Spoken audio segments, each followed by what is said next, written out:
Everybody, I'm Live's Nick Baumgartner here alongside Brendan Quinn from Chrysler Center. Michigan 88-68 winners over, I get that right? 88-68? Sure. Okay. 88-68 winners over Elon. Big game offensively for Michigan from a lot of different guys. I thought Derek Walton was a star tonight. Yeah. 24 points, career high. 24 points, 7 assists, 6 rebounds. Really, really good stuff from him.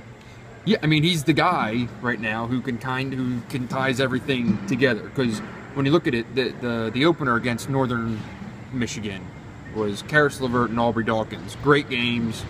They're your lead scorers. They were the guys who were getting the feeds. You know, as the offense would get facilitated, typically out of Walton's hands.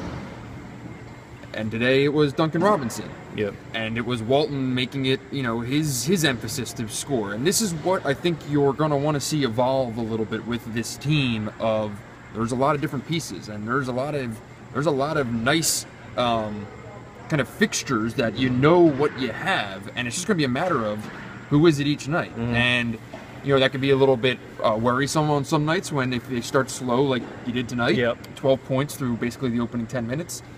Say, is anyone going to do anything? But eventually it seems that there's enough guys here where someone's going to do something at some point. And the biggest thing for Walton, I think, in terms of proving that he's the caliber of player that a lot of people think he can, including myself, is that when things aren't going wrong, he can be the guy. He can take the ball, score off the dribble, make some shots, and be the guy to kind of lift things up when needed. Well, he certainly looked like it tonight. Looks like he's got his speed back and then some. Looks like he looks faster than I've ever seen him. Looks in better shape. Looks really dialed in. We mentioned Duncan Robinson, 19 points on 6 shots. You'll take that just about every night, I'd say. Those 5 of 5 on threes. If the feet are set and the shoulders are square, the ball's going in. Yeah. And you know, he still has to do it against better defensive competition. He still has to show that he can maybe do it moving off of screens as opposed to just kind of standing there and catch and shoot. But if they can get him in catch and shoot situations, it doesn't really make a difference. Well, and as Beeline said, if they can get him in catch and shoot situations, people aren't going to sag off of him. And if they have Karis on the same side or Walton, then they get an open lane. That's ultimately all you need. It would ultimately just create more open space for Karis LeVert and Derek Walton to operate in, and they got other shooters out there. Right. It's not like he's the only one. Sort of a similar role to what Stauskas had as a freshman. Right. Where you had other guys that were drivers to where if you were going to sag off of him, he was going to get an open shot. You had to stay out there. Guys could drive by. The one area of concern, I would say, defensively they had some issues, but the 5 spot looked like Ricky Doyle eventually proved to be the best guy. And then Beeline talked a lot about Mr. Wagner. They're going to pick 2 bigs and go with it.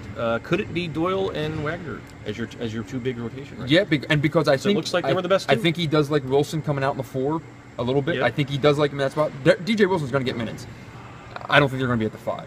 At this point, I can't imagine. I think it might be spot, spot minutes and foul trouble, whatever. But right now, it looks like they know what they have in Ricky Doyle, so they are playing Denal as a starter, DJ Wilson and Mo Wagner at the 5 just to see what they can do. There's really no need. You don't need to play Ricky Doyle for 25 minutes against Elon because he's the same exact guy that you want him to expand his game. They want him to play block to block. They want to be able to play with his back to the basket. They want him to be able to play off ball screens. That will come with time. But in terms of just getting into this season and finding some kind of rotation, he's just said, John Beeline said tonight, he's not going to play 4 guys there, and they are going to find a rotation sooner rather than later. Yeah, I think Xavier's coming in here on Friday. I would imagine that's when you'll see it. I think I would be surprised to see Mark Denal in the starting lineup on Friday. Other note: Zach Irvin was back tonight for the first time this season. First time since his back injury. He had 18 minutes, 3 assists. Didn't score, but got out there, broke a sweat. Broke a sweat, and I think he'll be fine. I think the biggest positive you can take away from it was not 15 minutes spent running 3-point line to 3-point line, which is what Zach Irvin was doing at this time last year.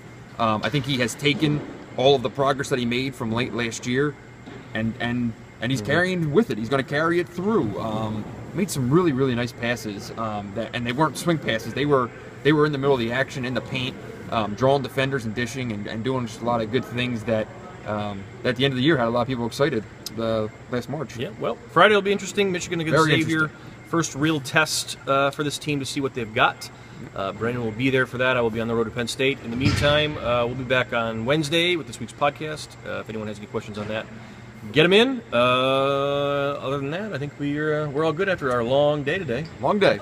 We'll do another long one tomorrow. That's it. For Brennan, I'm Nick. We'll talk to you guys later.